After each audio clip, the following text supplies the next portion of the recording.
जन्म ना गर्भ बसेरा, बालक होए दिखलाया। काशी नगर जल कमल पर डेरा, तहाँ जुलाहे ने पाया। जगत गुरु तत्वदर्शी संत रामपाल जी महाराज जी के सानिध्य में परमेश्वर कबीर जी के प्रकट दिवस पर 9, 10 और 11 जून 2025 को नेपाल सहित भारत के 12 सतलोक आश्रमों में 3 दिवसीय महासमागम का आयोजन किया जा रहा है। इस कार्यक्रम का सीधा प्रसारण सतलोक आश्रम श्री धनाना धाम, तहसील गोहाना, जिला सोनीपत, हरियाणा से 11 जून 2025 को सुबह 9:15 बजे से साधना टीवी चैनल, संत रामपाल जी महाराज यूट्यूब चैनल और spiritual leader Saint Rampal ji पर देख सकते हैं। सत्साहिब। श्रद्धा का सबसे बड़ा इम्तिहान प्रेम प्रभु का बरस रहा है, पीले अमृत प्यासे। एक माँ का संकल्प। तुम तो रोज डींग मारा करते थे, बड़ाई करते थे कि हमारे गुरुजी ये कर देते हैं, हमारे गुरुजी वो कर देते हैं। वो तो स्वयं भगवान है, सब कुछ कर सकते हैं। तो तुम्हारे घर क्यों नहीं भर देते? क्यों तुम एक एक आने के लिए तरसते फिरते हो? एक पिता की पीड़ा। आज पहली बार गुरुजी घर आए और मैं नीच अपने गुरुजी को भोजन तक नहीं करा सकता। और एक बच्चे की अटूट आस्था। पिताजी, मेरी बात सुनिए। अगर आप सच में मेरे पिता हैं, अगर मैं आपका ही अंश हूँ, तो आज मेरी बात माननी ही पड़ेगी। कान लगा के बातें सुन ले, सूखे हुए दरख्तों की लेता है भगवान परीक्षा सबसे प्यारे भक्तों की। देखिए हमारी खास पेशकश सभी सतलोक आश्रमों में दिनांक 9 जून शाम 7:30 पर और हमारे social media platform YouTube channel संत रामपाल जी महाराज और फेसबुक पेज स्पिरिचुअल लीडर संत रामपाल जी महाराज पर भी देख सकते हैं।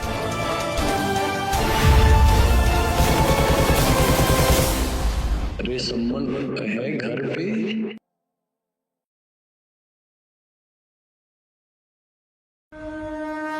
संत रामपाल जी महाराज एक ऐसे महान संत जिन्होंने अपनी सतभक्ति, तत्व ज्ञान, करुणा और सेवा के बल पर समाज में नई मिसाल कायम की है। संत रामपाल जी महाराज की अगुवाई में उनके सभी सतलोक आश्रमों से समाज कल्याण के अद्भुत कार्यों ने समाज को सुनहरे भविष्य की एक नई उम्मीद दिखाई है। संत रामपाल जी महाराज से नाम दीक्षा लेने के बाद लाखों लोगों की लाइलाज बीमारियां जैसे कैंसर, एड्स आदि ठीक हुई। संत जी के ज्ञान से प्रेरित होकर उनके अनुयायियों ने लाखों यूनिट रक्तदान किया। संत जी ने लाखों बहन बेटियों का दहेज मुक्त विवाह करवाया।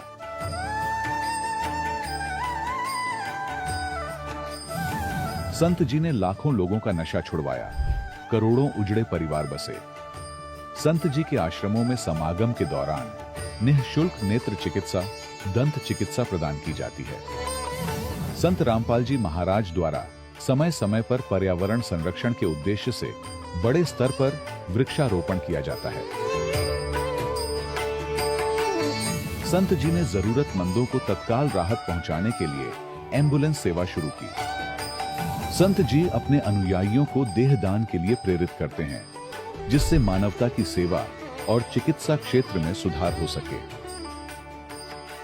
संत रामपाल जी महाराज के सभी आश्रमों में हर रोज निशुल्क भंडारा आयोजित किया जाता है, जहां हर वर्ग, हर जाति और हर धर्म के लोग एक साथ बैठकर भोजन करते हैं।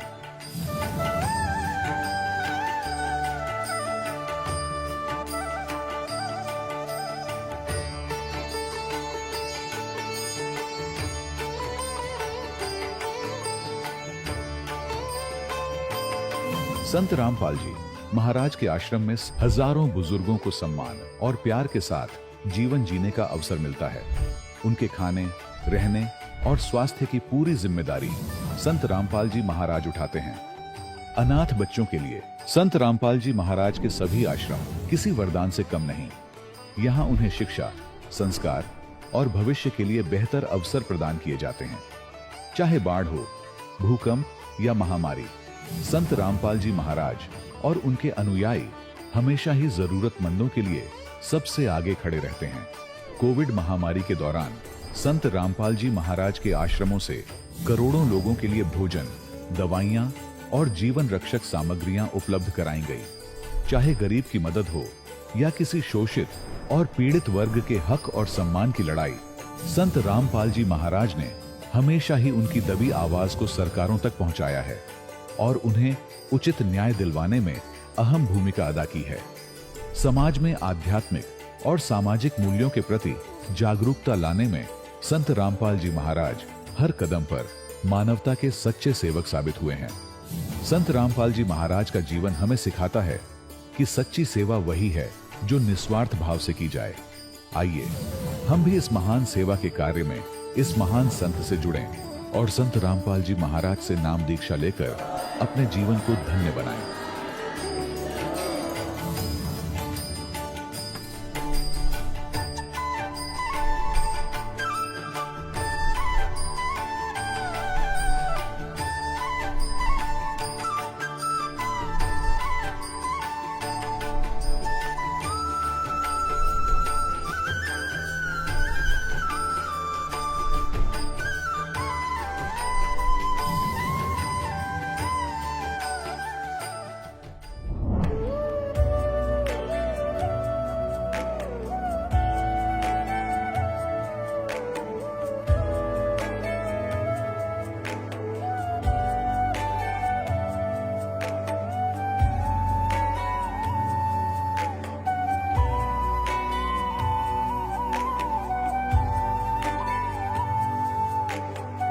प्रभु राम देव भगवान अल्लाह खुदा ईश आदि नाम एक ही शक्ति के हैं। वो कैसा है, कहां है, कैसे मिलता है, किसने देखा है? ये प्रश्नवाचक चिन्ह पूर्ण रूप से हटाने के लिए अवश्य सुनिए जगत गुरु तत्वदर्शी संत रामपाल जी महाराज के अमृत वचन, सर्व पवित्र धर्मों के पवित्र शास्त्रों के आधार पर। सत साहेब दर्शकों, जरा सोचिए, अगर कोई व्यक्ति पूरी श्रद्धा और समर्पण के साथ जीवन भर अपने धर्म में प्रचलित सभी प्रकार की भक्ति करता रहे, व्रत रखे, मंदिरों में दर्शन को जाए, अनेकों मंत्र जाप करे, लेकिन फिर भी उसे जीवन में शांति न मिले, समस्याएं कम होने के बजाय और बढ़ती जाए, तब उनके मन में यह सवाल उठना लाजमी हो जाता है, क्या मैं जिस भक्ति मार्ग पर चल रहा हूं वह वाकई में सही है भी कि नहीं? दर्शकों, ऐसी ही कहानी थी उत्तर प्रदेश के रहने वाले महेश जी की। महेश जी का जीवन बचपन से ही पूजा पाठ, व्रत उपवास और परंपरागत भक्ति में बीतता रहा, लेकिन फिर भी इनके जीवन में न तो सुख था और न ही मानसिक शांति। लेकिन दर्शकों, आज महेश जी का कहना है कि जब से मैंने संत रामपाल जी महाराज की शरण ग्रहण की है और संत रामपाल जी महाराज जी से प्राप्त शास्त्रों के आधार पर भक्ति को अपनाया है, तब से मेरे जीवन में अद्वितीय परिवर्तन आया है। अब मुझे ज्ञात हुआ है कि सच्ची भक्ति वही है जो हमारे पवित्र शास्त्रों के अनुसार हो, और ऐसी भक्ति केवल वर्तमान में संत रामपाल जी महाराज ही करवा रहे हैं। तो दर्शकों, अब सवाल यह उठता है कि ऐसा क्या हुआ महेश जी के साथ जिसने इन्हें वर्षों की देवी देवताओं की भक्ति और तंत्र मंत्र की राह छोड़कर संत रामपाल जी महाराज की शरण में आने के लिए मजबूर कर दिया। आइए सुनते हैं महेश जी की कहानी, उन्हीं की जुबानी। सर नमस्कार। साहब। सर क्या शुभ नाम है आपका? महेश दास। महेश दास जी, कहाँ से आए आप? विकास कुंज लोनी गाजियाबाद। सर क्या करते हैं आप? मैं एक नौकरी करता हूँ सर्विस गैस में। सर संत रामपाल जी महाराज से कब जुड़े आप? 2013 में 2 अगस्त को। संत रामपाल जी महाराज की शरण में आने से पहले आप क्या भक्ति साधनाएं करते थे? पहले जी मैं हनुमान जी के व्रत करता था। बचपन में छोटा था तो हनुमान जी का व्रत करता था। तो हमारे यहाँ एक ताई थी हमारी, उनके प्रेत आत्मा आती, उनके अंदर प्रेत आत्मा आती। उन्होंने ये कहा था कि हनुमान जी की भक्ति ना करें क्योंकि पागल हो जाते हैं हनुमान जी भक्ति करने वाले। तो हमारा व्रत तोड़वा दिया जी, घर वालों ने मना कर दिया कि ऐसे ऐसे लड़का पागल हो जाएगा, इसका व्रत बंद करवा दो। मैंने जी व्रत बंद कर दिया। काफ़ी दिन के बाद फिर मैं दिल्ली आ गया। दिल्ली आने के बाद मैंने भक्ति करी, शादी भी हो गई, 3 लड़की हुई, लड़का कोई नहीं था। तो हर आदमी को लड़के की चाहत होती है, मुझे कोई मिला, उसने बताया कि पाला जी चले जाओ, पालम में नसीरपुर की गद्दी लगती है, वहाँ अवश्य लड़का मिलेगा होगा। तो जी वहाँ गए हमें, तो लड़के की प्राप्ति हुई। उसके बाद में मेरी इतनी श्रद्धा बढ़ गई वहाँ, मैं 20 साल तक जुड़ा रहा वहाँ। 20 साल तक जुड़ने के बाद में भक्ति करता रहा, हनुमान जी का नाम भी लिया परमात्मा से, उनकी वहीं हनुमान जी की गद्दी पे नाम भी मिला, और 20 साल हवन भी करा, सारे काम करे, मुझे कोई खास लाभ नहीं हुआ। जो थोड़ा बहुत चल रहा था तो चलता ही रहता। उसके बाद में मुझे एक नरेश दास भगत जी मिले, उन्होंने ज्ञान बताया, फिर मुझने ज्ञान गंगा किताब दी। ज्ञान गंगा किताब पढ़ी हमने, तो सृष्टि रचना पढ़ी, उसमें ये पता चला सारा कुछ जानने के बाद में ज्ञान बहुत बढ़िया है। लेकिन एक दिन भगवत गीता देखने का शौक था मुझे, टीवी पे आती थी तो चैनल लग गया। तो वहाँ गुरुजी ये संत रामपाल जी महाराज बता रहे थे कि मैं आध्यात्मिक टीचर हूँ। तो मैंने कि आम आदमी है, आध्यात्मिक टीचर कहाँ से आए, हमें तो नहीं लगता कहीं से, ना सन्ना दाढ़ी है, ना मूछ है, ना कुछ है, और आध्यात्मिक टीचर बता रहे हैं अपने आप। हमें सुनी नहीं, वैसे ही दूसरे चैनल पर लगा दिया। 2-4 दिन के बाद फिर देखा उसे सत्संग को, तो अच्छा लगा। फिर नरेश दास से कही मैंने, भगत जी हमें तुम वहाँ ले चलो। जब वो भी टाल गए बात को, उन्होंने कुछ केयर नहीं करी। उसके बाद में हमारे एक सहयोगी हैं, मित्र हैं, राजकुमार जी, मैंने वो किताब उन्हें दी। मैंने कहा भगत जी ये किताब पढ़ना। भगत जी तो नहीं कहते थे, हमारे मित्र थे उस टाइम, भगत जी जानते ही नहीं थे क्या चीज़ होती है।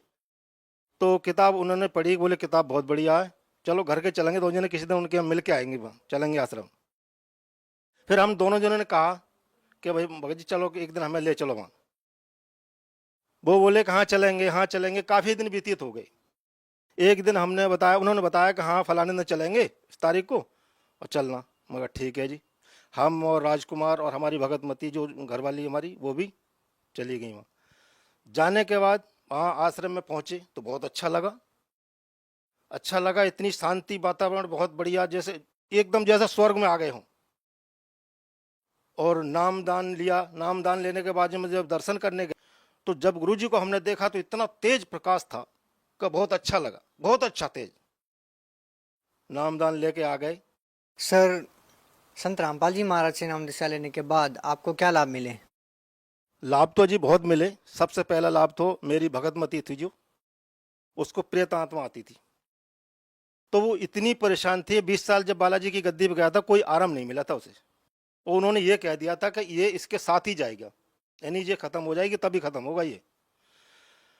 और बहुत सी परेशानी थी, घर में भी हमारे यही किस्सा था, लेकिन कोई लाभ नहीं था 20 साल तक। मैं हवन भी करता था रोज, हनुमान चालीसा दोनों टाइम होता था, फिर हवन करता था सुबह को, इससे कोई लाभ नहीं हो रहा था मैं। अब जब हम वहाँ नाम लेके आए तो उस दिन जब लौट के आ रहे थे हम वापस, तो भगतमती के ऐसे चीटी सी काट रही थी जैसे कोई जो चीज़ परेशान करने वाली थी, बहुत परेशान करा था उन्हें। घर आते आते हमें इतनी बुरी हालत हो गई थी, बहुत ज़्यादा परेशानी हुई। फिर जो फोटो लेके आए थे हम, और जो भगत जी ने, नरेश भगत जी ने हमें बताया था, तो उन्हें बुलाया हमने, भगत जी ऐसे ऐसे बात है और ये परेशानी हो रही है, हम नाम लेके आए हैं। तो बोले ऐसा करो, जो फोटो लेके आए हो वहाँ ज्योति जलाओ और दंडवत प्रणाम करो और परमात्मा से विनती करो, ठीक हो जाएगा सब। जी ऐसा ही करा। थोड़ी देर में वो शांति हो गई, वो आत्मा आ गई थी, वो बोल रही थी, ऐसा उल्टा सीधी बात करती थी वो तो। फिर एक बार थोड़े दिन के बाद, 2-3 दिन महीने के बाद में हमारी माताजी खत्म हो गई। जब माताजी खत्म हो गई तो आग लगाने के लिए सब भाइयों ने हमें वो किसे बढ़ाया कि तुम बड़े हो, तुम आग लगाओ। तो हमने सोचा भाई ठीक है, नाम तो खंड हो ही जाएगा हमारा, जो सारे काम करने पड़ेंगे। तो बोले हम नहीं जानते कुछ भी, तुम्हें करना है, तुम बड़े हो जी। मैं कहा ठीक है जी।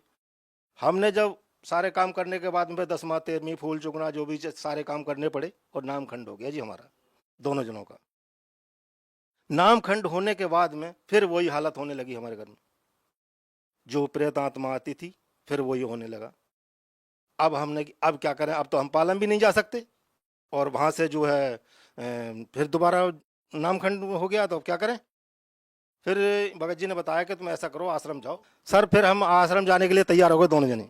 पुरानी दिल्ली रेलवे स्टेशन पहुँचते पहुँचते गाड़ी छूट गई, गाड़ी चलने लगी और हम पीछे थोड़ा तो कदम था, 50 कदम का फासला था गाड़ी से।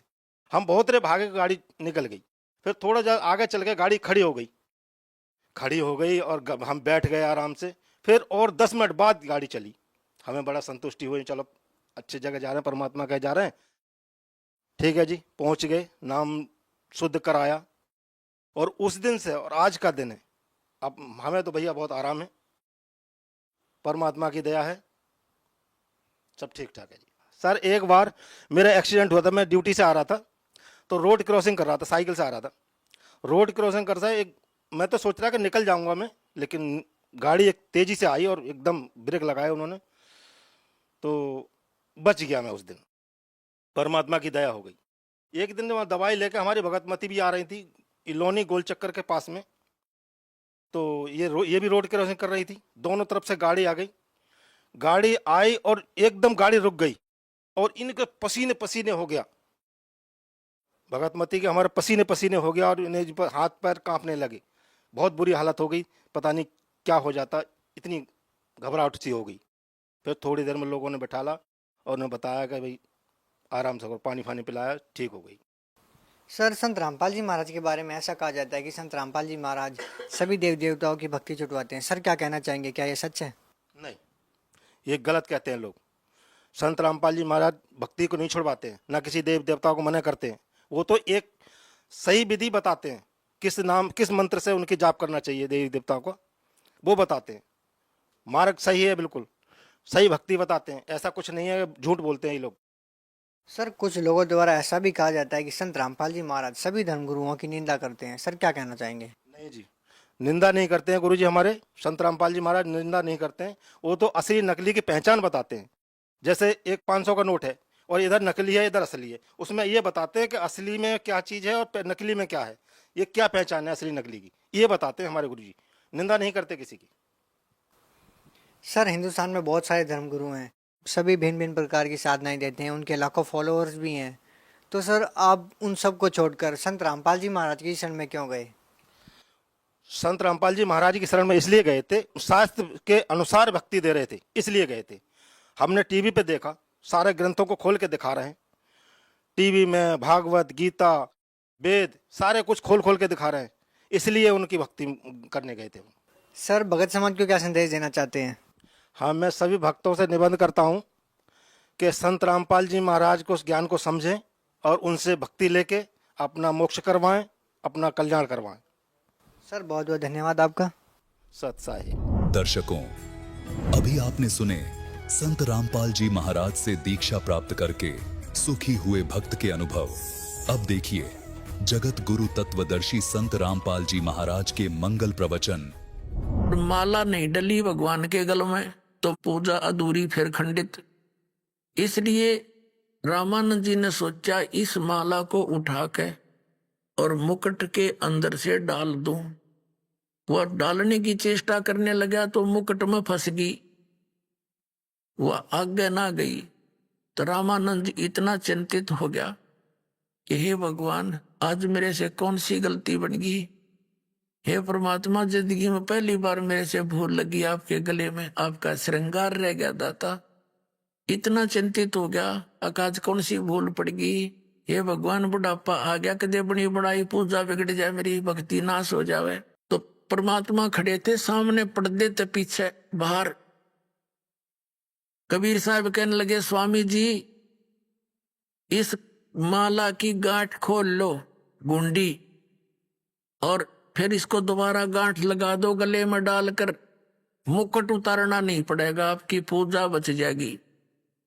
अब रामानंद जी ने सोचा, रे तेरा गजब यो पर्दा ला रखा और मैं कोई मूर्ति ले नहीं रहा, मानसिक पूजा कर रहा हूं, और इस बालक ने मेरी समस्या जाने दी।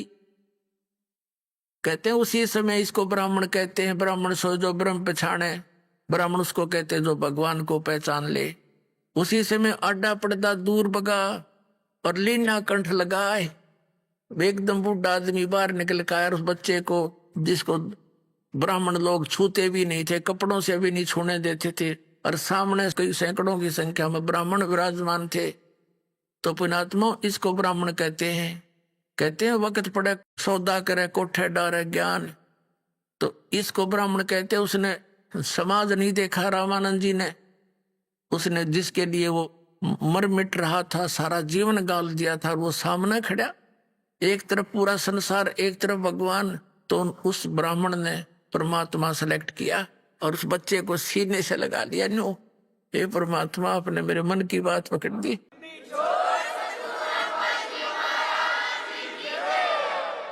हे भगवान, आप तो परमात्मा हो, आपने मेरे मन की बात बता दी। आप समर्थ हो, बीच में पर्दा, कोई मूर्ति भी नहीं।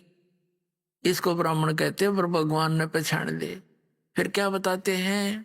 मन की पूजा तुम लखी, मुकुट माल परवेश, गरीब दास गति कौन लखे, तेरा कौन वर्ण के वेख।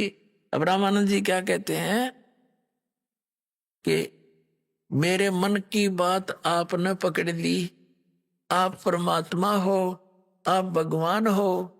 अरे हे परमात्मा, आपने कैसे पहचाने हमारे जैसे जीव? आप किस वेशभूषा में खड़े? एक छोटा सा बालक धोती बांधे बैठे खड़ा, और किस वर्ण में? एक शूद्र जात में प्रगट हो रहे।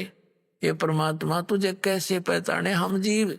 तो ये क्या बताता है रामानंद जी? मन की पूजा तुम लखी, मेरे मन की बात बता दी, आप परमात्मा हो, लेकिन आपको कैसे पहचान सकते हमारे जैसे जीव? आप किस वेशभूषा में और किस वर्ण यानी शूद्र जाति में, वर्ण में आपने कौन माने भगवान? तो परमात्मा कहते, जो देखेगा मेरे धाम को सो जानते मुझ, गरीब दास तो से कहूं सुन गायत्री गुज।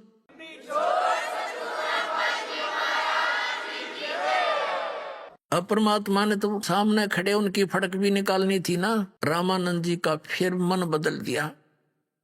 कहने लगा, बच्चा एक बात बता, आपने झूठ क्यों बोली? परमात्मा बोले, मैंने क्या झूठ बोल दी स्वामी जी? कि आपने इनको बताया कि मेरे से आपने दीक्षा ले रखी है, ये झूठ बोला आपने। परमात्मा बोले, नहीं स्वामी जी, याद करो, एक दिन आप स्नान करने गए थे, हैं? मैं पैड़ियों में लेट रहा था, आपकी खड़ाऊ मेरे लग गई थी सिर में, और मैं रोऊं था। आपने मेरे सिर पर हाथ रख के कहा था, बेटा राम राम बोलो, राम राम बोलो, और मैं आपका चेला, आप मेरे गुरुजी हो गए। तब वो कहने लगे, बच्चा, वो तो एक छोटा सा लड़का था, 2-2.5 वर्ष के बालक का रूप बना के प्रकट हुए थे परमात्मा। 2-2.5 साल के बालक का रूप बना के पेड़ियां में लौट गए, और ओरिजिनल वैसे उनका रूप था 5 वर्ष का। तो 2.5 वर्ष के बच्चे का और 5 वर्ष के बच्चे के शरीर का डबल डिफरेंस हो जाता है। और वहां खड़े वो 5 वर्ष के रूप में कुटी उस झोपड़ी के सामने। तो परमात्मा ने कहा, देखो स्वामी जी, एक सेवक की चारपाई थी बाहर, झोपड़ी के बाहर, उस पे 2.5 वर्ष के बालक का रूप बना के विराजमान हो गए परमात्मा। और कहने लगे, देखो ऐसा था मैं। अब रामानंद जी ने 6 बार तो उस बालक 2.5 साल के बालक का रूप की तरफ देखा, और 6 बार देखा वो 5 साल के बालक की ओर, आंखें मसल मसल के देखा कि कदे मेरे आंखों में धोखा लग रहा हो। फिर परमात्मा ने सोची, इस बुढ़े का जच्ची नहीं यह बात। तो 2.5 साल का बच्चा उठा, और 5 साल के बालक में उनको देखते देखते 5 वर्ष के शरीर में समा गया, अकेले परमात्मा खड़े रह गए।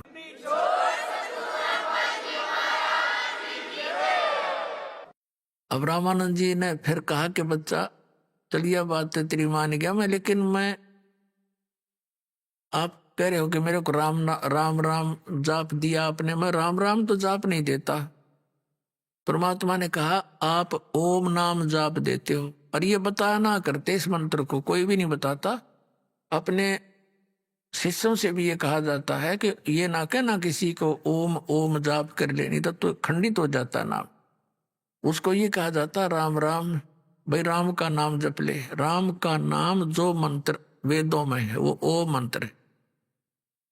तो रामानंद जी ने सोचा, भाई ये तो कोई ऋषि ब्राह्मण बता नहीं सकता, शूद्रों को तो नाम देते ही नहीं, हम इनको तो भनक भी नहीं लगा नाम क्या जाप होता है। फिर पूछा कि एक बात और बता, मैं कंठी भी देता हूँ जिसको नाम देता हूँ, माला कपड़े से नीचे निकाल कर दिखा दी, देखिए डाली थी आपने मेरे गले में।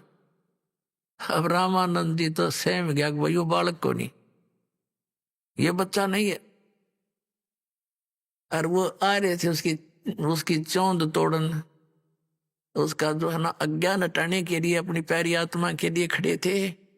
क्योंकि सतयुग में यही रामानंद जी की आत्मा, एक विद्याधर नाम का ब्राह्मण था और इसकी पत्नी थी दीपिका।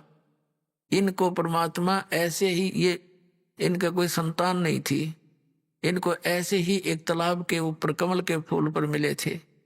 उन्होंने इनको बचपन में ऐसे कुंवारी गाय से दूध से मालिक की परवरिश हुई, वहां कर्म बना के आए थे। अगले जन्म में यही दीपिका और विद्याधर अगले त्रेता के अंदर वेद बीज ब्राह्मण और सूर्या नाम के थे।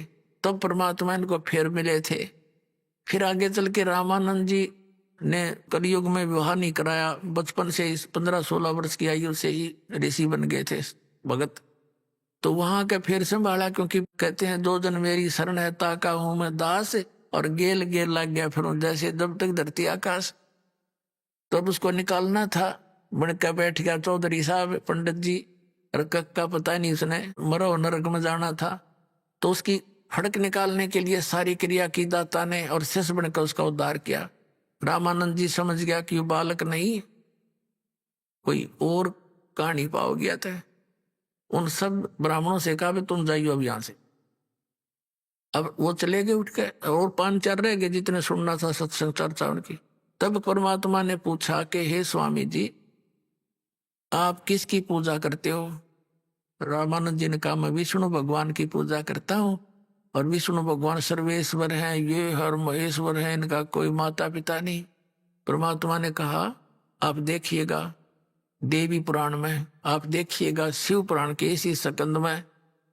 अब वो तो विद्वान पुरुष था, उसको याद था, सारी कंठस्थ याद थी, सारी बात परमात्मा कहते गए, वो मान गया। क्योंकि उसके 16 दिन आगे थे, ये इतनी लीला देख ली भगवान की, तो काफी सहमति रखने लग गया था। फिर परमात्मा ने कहा मान लीजिए आप भगवान विष्णु की पूजा करके कहाँ जाओगे? कि विष्णु लोक में जाऊंगा। वहां कितने दिन रहोगे? स्वर्ग में, विष्णु के लोक में भी एक स्वर्ग है। तो ये तो बुद्धिमान इतना तो ज्ञान रखते थे, विद्वान पुरुष थे। कहने लगे जी जितना समय मेरा पुण्य का होगा तब तक रहूंगा। परमात्मा बोले फिर कहाँ जाओगे उसके बाद?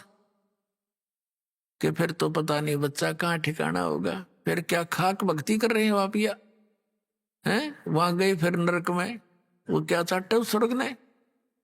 मैं आपको बताता हूँ, सतलोक जा जाने के बाद फिर कभी लौटकर संसार में नहीं आते। गीता जी अध्याय नंबर 15 के श्लोक नंबर 1 से लेकर 4 और 16-17 में ये स्पष्ट वर्णन है। 18वें अध्याय के 62वें श्लोक में। तो रामानंद जी का तो श्लोक याद थे, सारे ब्राह्मण था, सारी बात याद थी। कहा परमात्मा ने पूछा कि गीता जी का ज्ञान किसने दिया स्वामी जी? कि श्री कृष्ण जी ने। परमात्मा से बता, इन बड़का नहीं पता गीता जी का ज्ञान किसने दिया। परमात्मा ने कहा कि श्री कृष्ण जी में प्रवेश करके इस काल भगवान ज्योत निरंजन स्वरूप ने, इसने ब्रह्म ने दिया ये ज्ञान। चल मान लीजिए आप श्री कृष्ण को मान कर चलो, और श्री कृष्ण जी विष्णु? हाँ जी। तो वो विष्णु जी तो कह रहा है श्री कृष्ण जी मान ले। चौथे अध्याय के 5वें और 9वें श्लोक में अर्जुन तेरे और मेरे बहुत जन्म हो चुके, तू नहीं जानता मैं जानता हूँ। गीता अध्याय नंबर 2 के श्लोक 12 में, अध्याय नंबर 10 के श्लोक नंबर 2 में ये स्वीकार करता है कि मेरे और तेरे बहुत जन्म हो चुके, मेरी उत्पत्ति होती है, मेरी उत्पत्ति कोई देवता लोग नहीं जानते। और आपको अविनाशी रामानंद जी का पसीने आ गए। साची है, रोज पढ़ा करते कदे मन में नहीं आई बात। फिर परमात्मा ने कहा कि 15वें अध्याय के 4थे श्लोक में कहा कि तत्वदर्शी संत की प्राप्ति के पश्चात परमेश्वर के उस परम पद की खोज करनी चाहिए जहां जाने के बाद साधक फिर लौटकर कभी नहीं आते, और जिस परमेश्वर ने सारे ब्रह्मांडों की रचना की है, और कहा कि उसी की पूजा करो।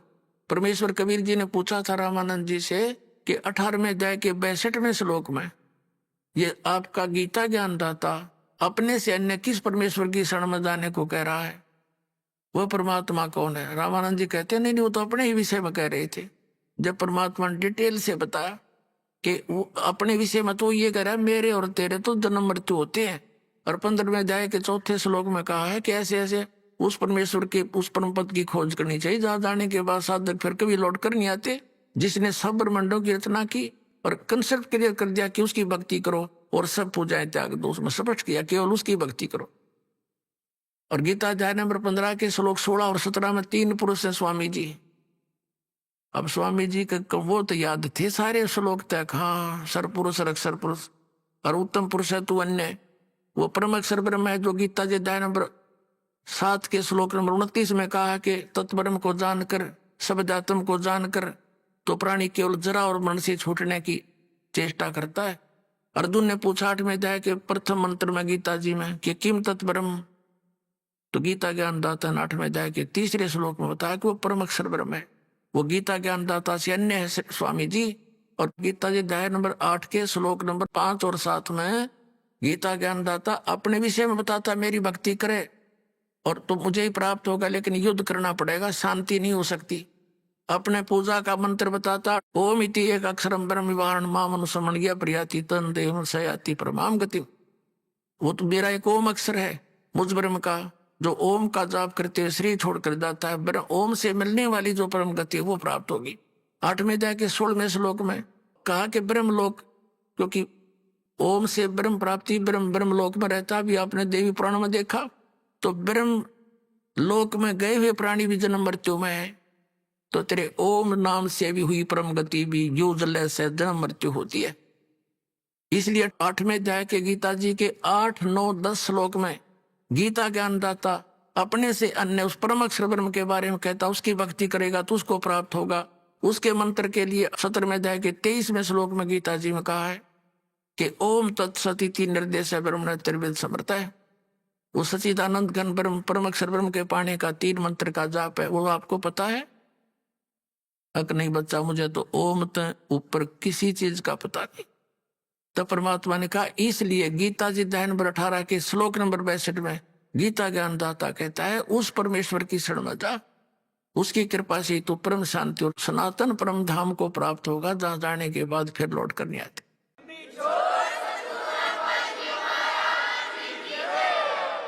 अपने आत्माओं, हमारा ये पिछला रंग जल्दी से उतरता नहीं। रामानंद जी तो सारी उम्र खोदी थी, 104 साल का बूढ़ा हो गया था, ये डोलेड होते और थोड़ी सी अंदर समाधि लग जाती, उस समय न सोच रहा था मैं ऋषि हो गया मैं। रामानंद जी ने कहा कि बच्चा मैं समाधि लगाता हूँ, मेरी बहुत दूर तक समाधि जाती है। परमात्मा बोले लगा तेरी समाधि। वो तो अभ्यास हो रहा था, 1 सेकंड में लगाई और अंदर चला। कहाँ पहुंच गया? त्रिकुटी पर पहुंच गया। और परमात्मा साथ साथ वो 5 साल के बालक पहुंच गया त्रिकुटी पे। परमात्मा बोले अब आगे कहाँ जाओगे? आगे पता नहीं। अब देखो मैं बताता हूं, ये 3 रास्ते, त्रिवेणी शुरू होती है यहां से। ये सीधा रास्ता जाता ब्रह्मरंध्र कहते हैं, और ये लेफ्ट वाला है धर्मराज के दरबार में जागा। जब तेरा समय पूरा होगा स्वामी जिस त्रिकुटी तक गए वो आप ले जाएंगे, तेरे साथ पार्षद आएंगे, वो फिर आपको इस रास्ते ले जाएंगे। इस पे जाके सबसे पहले धर्मराज का वो ऑफिस है, उस कार्यालय में आपका अकाउंट होगा पुण्य और पाप का। फिर आप जिस भी इष्ट के साधक हो, फिर उस इष्ट के पास आपको बाई फोर्स भेज दिया जाएगा। और ये सामने है ब्रह्मरंध्र, इसके खोले बिना मोक्ष नहीं हो सकता। तेरे किसी भी मंत्र से ओम नमः शिवाय या ओम भागवते वसुदेव या जो तू जाप करता केवल ओम, इसने खोल कर दिखा दे। जैसे सपने में बात हुआ करे ऐसा हो रहा है उसकी बात। रामानंद जी ने सारे जंतर मंत्र बोल दिए, सामने का ब्रह्मरंध्र नहीं खुला। तो परमात्मा ने कहा मैं खोल के दिखाऊं? इसने कहा जी। परमात्मा ने सतनाम का जाप किया 2 अक्षर के, कि मैं अपना मंत्र जाप करता हूं वो सतनाम। तो जो ही सतनाम का जाप किया वो पट दे रास्ता खुल गया और कहने लगा मेरे साथ साथ। उनके ऊपर जाते हुए फिर बंद हो गया। अब आगे जाकर क्या देखा? परमात्मा ने बताया कि ये बैठा तेरा ज्योत निरंजन, जिसको तुम निराकार बताते हो, 1 लाख मानव शरीरधारी प्राणियों को इस तपस्या पे भून कर खाता। देखो वो बैठा और इसके सिर पे पैर रख के चलेंगे ऊपर। इसने उस द्वार का, उस घर में द्वार पर बैठा है यू काल। तो परमात्मा ऊपर लेकर गए इस परब्रह्म के अक्षर पुरुष के साथ संग ब्रह्मांड पार करके भौर गुफा पार करके सचखंड में ले गए, साथ में वो बालक रूप में और रामानंद जी की आत्मा। ऊपर जाके क्या देखा कि तेजों में परमात्मा, जैसे आपने देखा सुना पढ़ा था कल जन्म साखी के अंदर के सचखंड में नानक साहब ने तखत के ऊपर तेजों में तखत और तेजों में लोक में एक विष्णु रूप में भगवान देखा। विष्णु का अर्थ वैसे तो पूर्ण परमात्मा ही होता है जो सबका धारण पोषण करे है, लेकिन उस परम पिता वेदों में वर्णित विष्णु के आधार पर काल ने अपने पुत्र का नाम विष्णु रख लिया। जैसे होम मिनिस्टर तो सेंटर का भी है, होम मिनिस्टर अपने हरियाणा का भी है, लेकिन दिन रात का अंतर है। अब जब परमात्मा 5 वर्ष के बालक ऊपर गए तो वहां एक तेजो में शरीर में परमात्मा खुद भी विराजमान है, अन्य रूप में। उनके एक रोमकूप में करोड़ सूर्य करोड़ चंद्रमा मिला दे, हुआ भी फीकी रोशनी कम है। तो 5 साल के बालक ने चंवर उठाया और उस पर चंवर करने लग गए उस तेजो में शरीर वाले भगवान। तो रामानंद जी ने सोचा ये है परमात्मा परम अक्षर ब्रह्म जो तख्त पर बैठा, और कबीर तो जी तो यहाँ के कोई नौकरगण होंगे। इतने में क्या हुआ, तेजो में शरीर तो खड़ा हो गया और वो 5 वर्ष के बालक बैठ के अनंत कोट ब्रह्मांड के सिंहासन पर कूद के और फिर वो चौर करने लग गया वो तेजो में शरीर वाला भगवान। रामानंद जी सोचने लगे ये लीला मेरे समझ में नहीं आई, ये क्या हो रहा है। इतने में वो तेजो में शरीर उस 5 वर्ष के बालक के रूप में समा गया, चौर अपने आप होने लगा।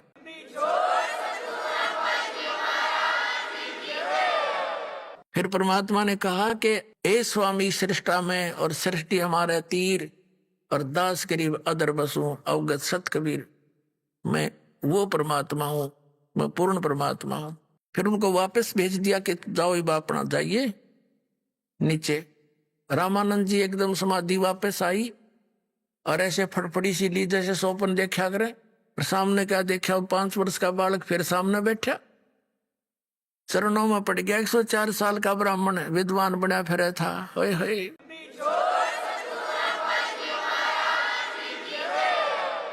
कहा हुआ चित चक्रित भया, देखा फजल दरबारे।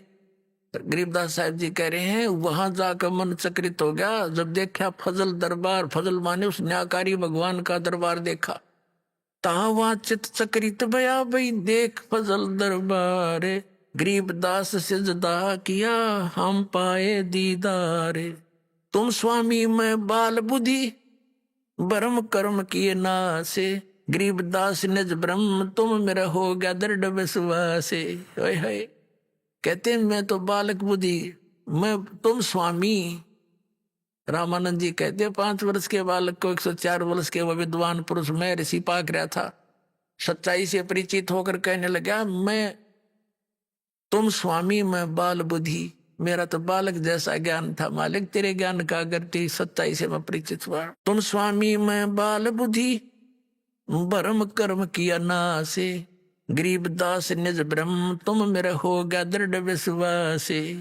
रामानंद जी कहते हैं वो निज ब्रह्म वो तत् ब्रह्म आप ही हो, मेरा तो पक्का विश्वास हो गया। दो ठोड़ है एक तू भया एक से दो। गरीबदास हम कारण तुम आए हो मगजो। कहते दो ठोड़ तू ही है दाता, ऊपर भी यहाँ भी पृथ्वी पर भी वहां पर भी तू ही है। दो ठोड़ है एक तू और भया एक से दो।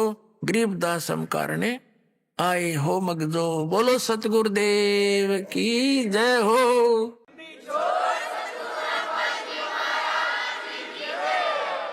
परम पिता परमात्मा पूर्ण ब्रह्म सर्व सृष्टि रचनहार कबीर देव कबीर साहेब जी की असीम कृपा से आप पुण्यात्मा ये सत्संग सुन रहे हैं। ये आध्यात्मिक संपूर्ण ज्ञान सुन रहे हैं। इसके अंदर आप जी को अपने सदग्रंथों में छुपे हुए गूढ़ रहस्यों का ज्ञान होगा।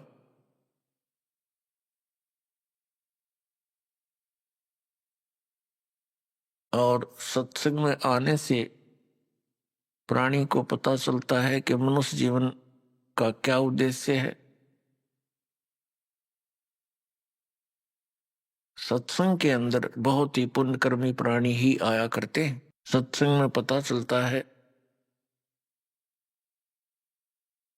कि मानुष जन्म पाके जो नहीं रटे हरि नाम, और जैसे कुआ जल बिना बनवाया क्या काम। परमात्मा हमें याद दिलाते हैं, मनुष्य जीवन प्राप्त करके यदि प्राणी परमात्मा की भक्ति नहीं करता, उसका जीवन ऐसे व्यर्थ है जैसे जिस कूप में, जिस कुएं में जल ना हो, बाकी उसकी सारी स्ट्रक्चर खड़ा हो, पक्का कुआ कर रखा हो, बढ़िया उसके ऊपर बाल्टी रखी हो, लेकिन जल नहीं है तो यूजलेस है। ठीक इसी प्रकार मनुष्य जीवन प्राप्त प्राणी यदि परमात्मा की भक्ति नहीं करते हैं तो उनका जीवन उस जल रहित कूप के तुल्य है। अब उस कुएं का नाम कुआ अवश्य है, लेकिन गुण कुएं के नहीं है। ठीक इसी प्रकार जो मनुष्य शरीरधारी प्राणी परमात्मा की भक्ति नहीं करता, उसका नाम मनुष्य अवश्य है, लेकिन गुण मनुष्य के नहीं है। अपने आत्माओं हम देखते हैं कि परमात्मा के चाहने वाली पुण्यात्माओं की कमी नहीं। जहां भी जिस संत के पास देखते हैं लाखों की संख्या में ये पुण्यात्मा कल्याण कराने के लिए कल्याणार्थ वहां पहुंच जाते हैं। और जो भी वो गुरुदेव साधना बताते हैं, क्रियाएं बताते हैं, वो श्रद्धालु पूर्ण श्रद्धा के साथ करते हैं। और जो बिल्कुल भक्ति नहीं करते उनकी भी कमी नहीं। पुण्यात्मा जो भक्ति बिल्कुल नहीं करते वो तो बिल्कुल अपना मनुष्य जीवन का नाश कर ही रहे हैं। साथ में जो भक्ति कर रहे हैं और शास्त्र विधि त्याग कर मनमाना आचरण करते हैं, अज्ञानी गुरुओं के पास बैठे हैं, तो वो भी बहुत बड़े धोखे में हैं। वो भी अपना जीवन नाश कर रहे हैं। तो पुण्यात्मा परमात्मा के पाने के लिए प्रयत्नशील प्राणी इस बात से परिचित होता है कि परमात्मा गुरु के बिना नहीं मिल सकता,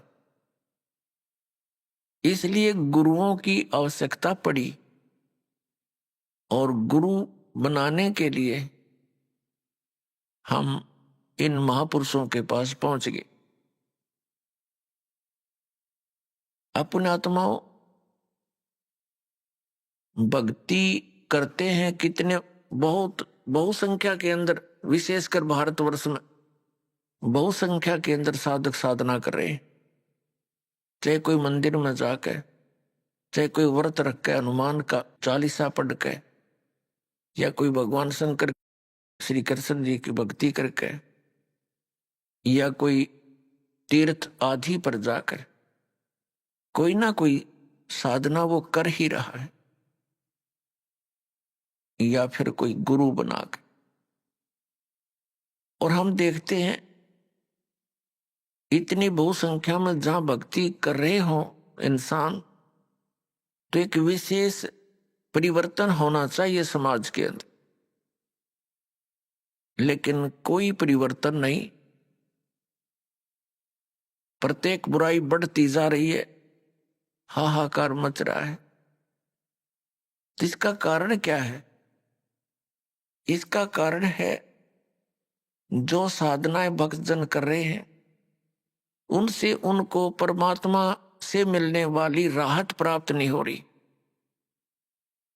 जिस कारण से वे उन्हीं बुराइयों को करना प्रारंभ कर देते हैं जो एक भक्त ने नहीं करनी चाहिए। वो कौन कौन सी बुराइयां हैं? शराब पीना, मांस खाना और धनी बनने के लिए रिश्वत लेना और टेंशन समाप्त करने के लिए गुटी लगाना। तो जिस कारण से बुराई बढ़ रही है, घट नहीं रही। परमात्मा की भक्ति करने वाले प्राणी को परमात्मा का लाभ विशेष मिलना प्रारंभ हो जाता है और उसको फिर एक विशेष ज्ञान होता है कि यदि तू ये बुराई करेगा तो तुझे इन आपत्तियों का सामना करना पड़ेगा। फिर वो इस डर से उन बुराइयों को नहीं करेगा कि ये पाप है, और फिर परमात्मा उसको एक विशेष लाभ देगा। पुण्यात्माओं जैसे राजा लोगों को हम बहुत शक्तिशाली मानते हैं, उनके ऊपर भी कोई आपदा आती है तो वो भी संतों के पास ही जाकर उसका निवारण करवाते हैं। तो इससे क्या सिद्ध हुआ कि कोई ऐसी शक्ति है जो हमें एक विशेष लाभ राहत दे सकती है। वो कौन है और कैसे वो राहत देता है, इसका ज्ञान संत जन ही बताया करते हैं।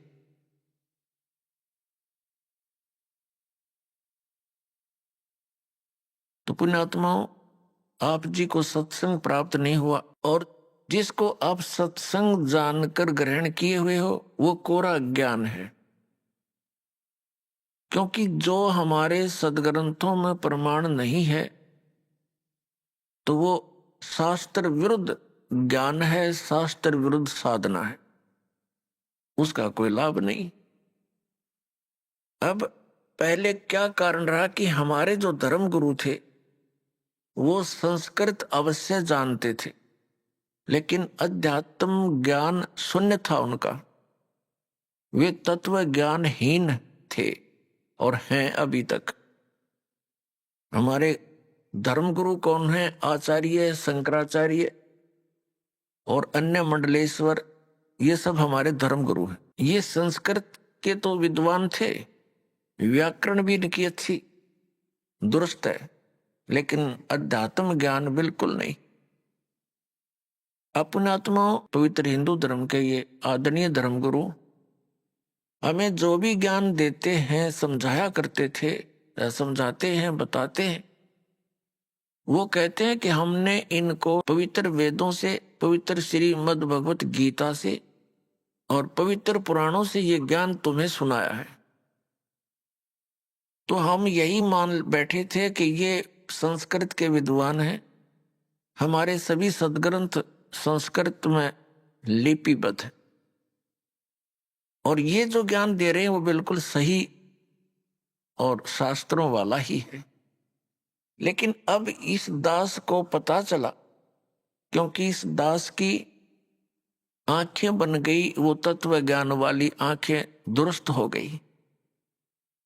पहले हमारे पूर्वज, हमारे जो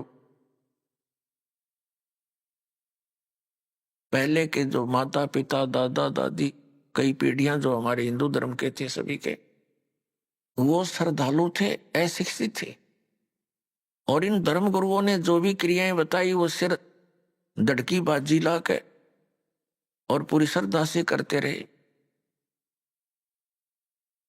तो पुण्यात्माओं, आज हम इस योग्य कर दिए परमात्मा ने कि हम इन सदग्रंथों को अब स्वयं देखेंगे। अभी आपने सुने संत रामपाल जी महाराज के मंगल प्रवचन। आइए अब सुनते हैं संत रामपाल जी महाराज से नाम दीक्षा लेकर सतभक्ति करके अद्भुत लाभ प्राप्त करने वाले अनुयायी के विचार। दर्शकों, मनुष्य के भीतर के विकार तब तक शांत नहीं होते जब तक उसे सच्चे संत की शरण नहीं मिल जाती। मध्य प्रदेश के रमेश भंवर जी इसका एक जीवित उदाहरण है। रमेश जी पहले हनुमान जी की भक्ति में लीन रहते थे और मंगलवार व शनिवार को उपवास भी रखते थे। बावजूद इसके उनकी आर्थिक स्थिति खराब थी और वे नशे की लत से जूझ रहे थे। इनका ये नशे का विकार इन्हें सुख चैन से जीने ही नहीं दे रहा था। फिर एक दिन रमेश जी की जिंदगी तब बदली जब इन्हें संत रामपाल जी महाराज की शरण मिली। आइए जानते हैं कि कैसे संत रामपाल जी महाराज ने इनकी ये नशे की आदत छुड़वा दी। आखिर इसके पीछे की सच्चाई क्या है? आइए अब सुनते हैं रमेश जी की कहानी उन्हीं की जुबानी। नमस्कार सर। नमस्कार जी। क्या नाम है आपका? रमेश भंवर। सर कहाँ से हैं आप? मैं ग्राम बख्तला, तहसील गंधवानी, जिला धार, मध्य प्रदेश से। सर संत रामपाल जी महाराज से नाम दीक्षा आपने कब ली? मैं परम पूज्य सदगुरु रामपाल जी महाराज से नाम दीक्षा 23 मई 2013 को लिया। सर क्या काम करते हैं आप? जी मैं शिक्षक हूँ, मध्य प्रदेश सरकार का सहायक अध्यापक के पद पर कार्य करता हूँ। सर संत रामपाल जी महाराज से नाम दीक्षा लेने से पहले क्या आप कोई भक्ति साधना भी करते थे? जो साधना हमारे समाज में प्रचलित है वही साधना मैं भी करता हूँ। हमारे गांव से 2 किलोमीटर दूर एक बलवारी गांव है, वहाँ पे 12 फीट मूर्ति बजरंग बली की थी। वहाँ पे हम पानी चढ़ाया करते थे और शनिवार और मंगलवार को उपवास करा करते थे। सर आप संत रामपाल जी महाराज की शरण में कैसे आए? जी मैं ये साधना करता था, उसके बावजूद भी मुझे कुछ पेट में जो तकलीफ थी वो भी नहीं जा रही थी और आर्थिक स्थिति भी ठीक नहीं थी। तो एक बार क्या हुआ कि मैं मेरे ससुराल 15 किलोमीटर दूर है बल्लेड़ी गांव में, वहाँ पे मैं जाया हुआ था और वहाँ से एक संत रामपाल जी महाराज से जुड़ा हुआ एक भाई था, उनने बताया ज्ञान।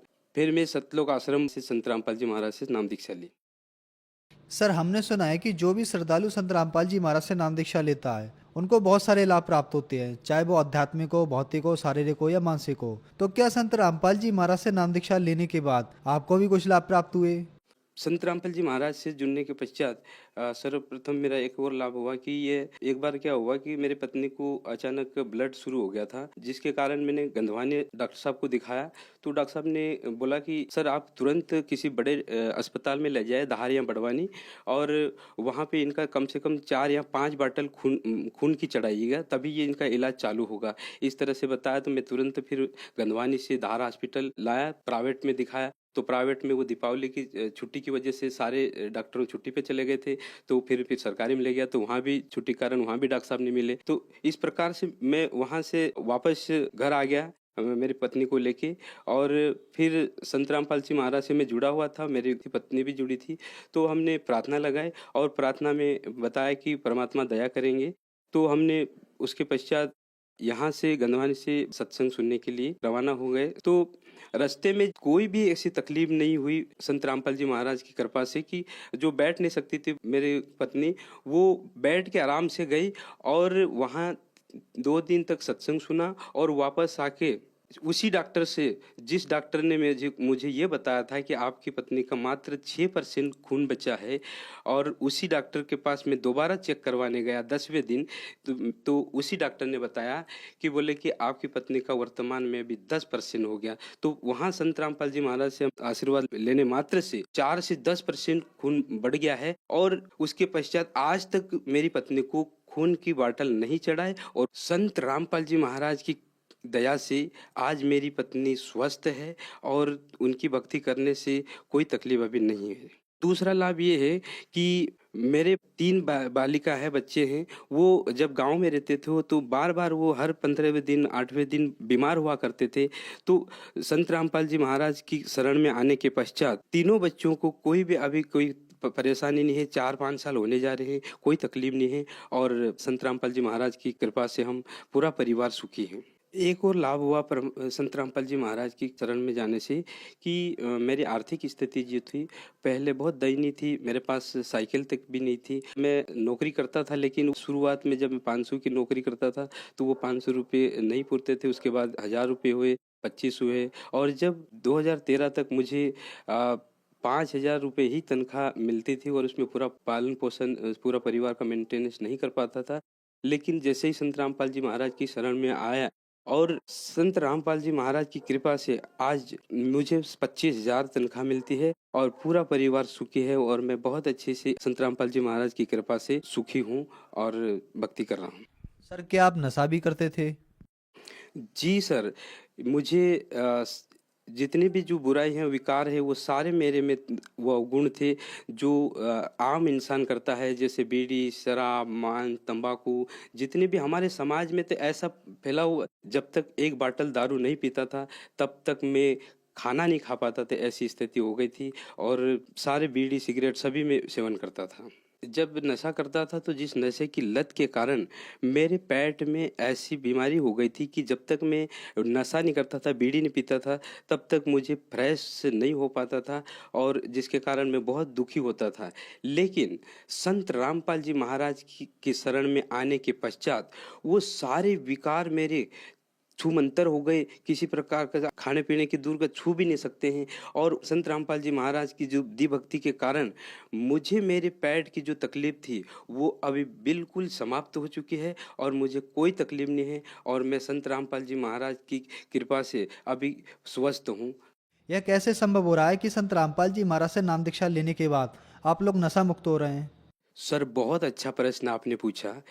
सरकार ने बहुत सारी योजनाएं ऐसे चालू कर रखी है जिससे समाज सुधार का काम कर रहे हैं, लेकिन वो योजना केवल कागजों पर ही सीमित हो जाती है, वो पूरे समाज को सुधार नहीं हो पा रहे। लेकिन संत रामपाल जी महाराज ने ऐसे समाज सुधार कर रहे हैं कि एक वचन की शक्ति से उन्हें वचन दे देते हैं कि आपको ये नहीं करना है। उसी एक शब्द पे जितने भी जो नाम दीक्षा लेते हैं वो सभी बीड़ी, सिगरेट, तंबाकू, जितने भी जो बुराई की चीज़ है, नशे की चीज़ है, वो सारी छूट जाती है। और संत रामपाल जी महाराज ऐसा ज्ञान दे रहे हैं, ऐसा समाज सुधार काम कर रहे हैं जो सरकार नहीं कर पा रही। सरकार एक तरफ तो कहती है कि हम नशा मुक्त कर रहे हैं, भारत नशा मुक्त हो, लेकिन एक तरफ नशा मुक्त का योजनाएं निकालती है, लेकिन दूसरी तरफ क्या होता है कि उसी को बढ़ावा देती है। और शराब के जो दुकानें हैं जगह जगह खुलते जा रहे हैं, जिससे नशा मुक्त भारत नहीं होगा लेकिन बढ़ रहा है। लेकिन हम संत रामपाल जी महाराज की शरण में यदि आ गए, उसके ज्ञान से अगर समझ के जो नाम दीक्षा लेता है तो वो नशा विकास से छूट जाता है। और जो संत रामपाल जी महाराज ने समाज का सुधार कर रहे हैं, नशा मुक्त भारत कर रहे हैं, वो एक ही वचन में वो जो नाम दीक्षा देते हैं उससे छूट जाता है। मेरे प्रार्थना है सभी से कि एक बार इस ज्ञान को समझे, और संत रामपाल जी महाराज जो भक्ति बताते हैं उस भक्ति में प्रमाणित भक्ति, हमारे चारों धर्म, चारों वेद, श्रीमद् भगवद गीता, बाइबिल, कुरान शरीफ, गुरु ग्रंथ साहिब और कबीर वाणी में प्रमाणित भक्ति बताते हैं, जिस भक्ति को करके हमें इस जीवन में भी सुख, शांति और मोक्ष प्राप्त कर सकते हैं, और नशा मुक्त भी होगा, और हमारे ये मोक्ष मार्ग है। तो सभी भाइयों बहनों से निवेदन है कि एक बार इस ज्ञान को समझे जो सद्भक्ति बताते हैं। जो हमने सुना करते थे कि शिव भगवान ने पार्वती को अमरनाथ में जो मंत्र देते हैं, लेकिन आज वही मंत्र संत रामपाल जी महाराज दे रहे हैं, और जिस भक्ति से आज पूरा समाज, जितने भी आज करीबन भारत के नहीं पूरे विश्व में कहूँगा इस नाम दीक्षा लेके भक्ति कर रहे हैं, उनको सबको लाभ हो रहा है। तो सभी से प्रार्थना है कि एक बार इस ज्ञान को समझे, और ये समझो, इस एक बार यदि ज्ञान को समझ गए तो आपका ये इस जीवन में भी सुख मिलेगा और मोक्ष भी मिलेगा आपको। आज भारत की जो हमारी युवा पीढ़ी है वो नशे से ग्रस्त होती जा रही है, और आज ऐसी स्थिति हो चुकी है कि प्रत्येक परिवार का कोई न कोई व्यक्ति आपको देखने को मिलेगा कि वो नशा से ग्रसित है। लेकिन संत रामपाल जी महाराज ने ऐसे समाज सुधार का काम कर रहे हैं, जैसे एक बार पहले जो सती प्रथा चलती थी, और उस सती प्रथा में राजा राम मोहन राय ने जो सती प्रथा को बंद करवाई, इसी प्रकार आज संत रामपाल जी महाराज ऐसा ज्ञान दे रहे हैं जिस ज्ञान से सारा जो नशे की चीज़ है, जो युवा हो, बुजुर्ग हो, कोई भी हो, इस ज्ञान को समझते हैं और नाम दीक्षा लेते हैं, वो सारे नशा त्याग देते हैं, छोड़ देते हैं, और उनका पूरा परिवार सुख शांति से आज खुशहाली हो रही है। तो जो लोग आज आपको देख रहे हैं वो भी बीमार हैं या परेशान हैं, उनके लिए आप क्या कहना चाहेंगे? मैं 2 कौड़ी का जीव हूँ, कुछ वो संदेश तो नहीं दे सकता हूँ, लेकिन संदेश तो वो परम पूज्य मेरे सदगुरु रामपाल जी महाराज देते हैं। मैं तो उसका कुत्ता हूँ, तो मैं प्रार्थना कर सकता हूँ कि जितने भी जो भाई बहन पूरे विश्व के जो इस आपके मीडिया चैनल के माध्यम से जो मुझे देख रहे हैं, मेरा इंटरव्यू देख रहे हैं, उनसे सभी से प्रार्थना है कि एक बार आप संत रामपाल जी महाराज का ज्ञान किसी के माध्यम से सुने, टीवी के माध्यम से, आप किताब के माध्यम से, या किसी आपको जो भी अड़ोस पड़ोस में कोई भगत मिल जाए उससे समझे, सुने, और संत रामपाल जी महाराज का ज्ञान सुनने के पश्चात आप सभी धर्म के, हमारे धार्मिक ग्रंथ से जो प्रमाणित ग्रंथ है उससे मिलान करें, और उसके बाद आप एक बार अवश्य इस ज्ञान को समझे और संत रामपाल जी महाराज की शरण में आए। क्योंकि माँ कबीर साहब कहते हैं कि मानव जन्म दुर्लभ है, मिले न बारंबार, तरवर से पत्ता टूट गिरे बहुन लगता डार। यह मनुष्य जीवन हमें बड़ी मुश्किल से मिला है, और यदि हमने इसको ऐसे ही गंवा दिया तो फिर हम 84 में भटक जाएंगे। तो सभी हमारे भाइयों बहनों बुजुर्गों सभी से मेरा निवेदन है, प्रार्थना है कि एक बार इस ज्ञान को अवश्य सुने और समझे और संत रामपाल जी महाराज की शरण में आए। क्योंकि संत रामपाल जी महाराज वर्तमान में वो पूर्ण परमात्मा आ चुके हैं जो पहले हर युग में आते हैं, वही संत रामपाल जी महाराज एक चोला बदल के आ रहे हैं। तो उनके ज्ञान को समझें और पूर्ण भक्ति करके मोक्ष प्राप्त करें। सर, संत रामपाल जी महाराज से नाम दीक्षा कैसे ले सकते हैं? संत रामपाल जी महाराज से नाम दीक्षा लेने का बहुत आसान तरीका है। ये जो आप देख रहे हैं टीवी के नीचे जो पट्टी चल रही है, इस पे नंबर नोट दे रहे हैं, उस नंबर को आप नोट करो और फ़ोन उठाओ और फ़ोन लगाइएगा। आपको भारत की किसी भी कोने में आप हो, आपके 100 किलोमीटर के अंदर, आपको 50 किलोमीटर के अंदर जहाँ भी नाम सेंटर होगा वहाँ का आपको पता बताया जाएगा और आप वहाँ से नाम दीक्षा ले सकते हैं। धन्यवाद सर। सच्चा है।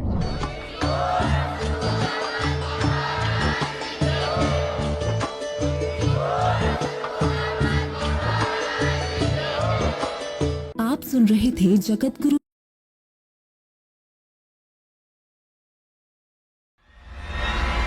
श्रद्धा का सबसे बड़ा इम्तिहान। प्रेम प्रभु का बरस रहा है, पीले अमृत प्यासे। एक माँ का संकल्प।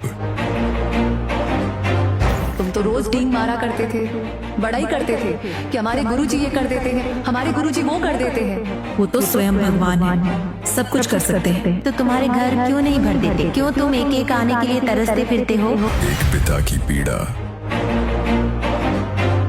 आज पहली बार गुरुजी घर आए और मैं नीच अपने गुरुजी को भोजन तक नहीं करा सकता। और एक बच्चे की अटूट आस्था। पिताजी, मेरी बात सुनिए। अगर आप सच में मेरे पिता हैं, अगर मैं आपका ही अंश हूँ, तो आज मेरी बात माननी ही पड़ेगी। कान लगा के बातें सुन ले, सूखे हुए दरख्तों की लेता है भगवान परीक्षा सबसे प्यारे भक्तों की। देखिए हमारी खास पेशकश सभी सतलोक आश्रमों में दिनांक 9 जून शाम 7:30 पर और हमारे social media platform YouTube channel संत रामपाल जी महाराज और फेसबुक पेज स्पिरिचुअल लीडर संत रामपाल जी महाराज पर भी देख सकते हैं।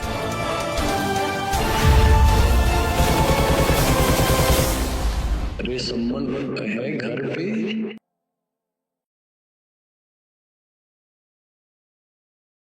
तत्वदर्शी संत रामपाल जी महाराज जी के मंगल प्रवचन। अधिक जानकारी के लिए विजिट कीजिए हमारी वेबसाइट www.jagatgururampalji.org। संत रामपाल जी महाराज जी के शुभ आशीर्वाद से पूरे विश्व भर में 500 से भी ज्यादा नाम दीक्षा केंद्र हैं, जिन पर संत रामपाल जी महाराज जी द्वारा ऑनलाइन निशुल्क नाम दीक्षा दी जा रही है। अपने नजदीकी नाम दीक्षा केंद्र का पता करने के लिए संपर्क करें 8222880541।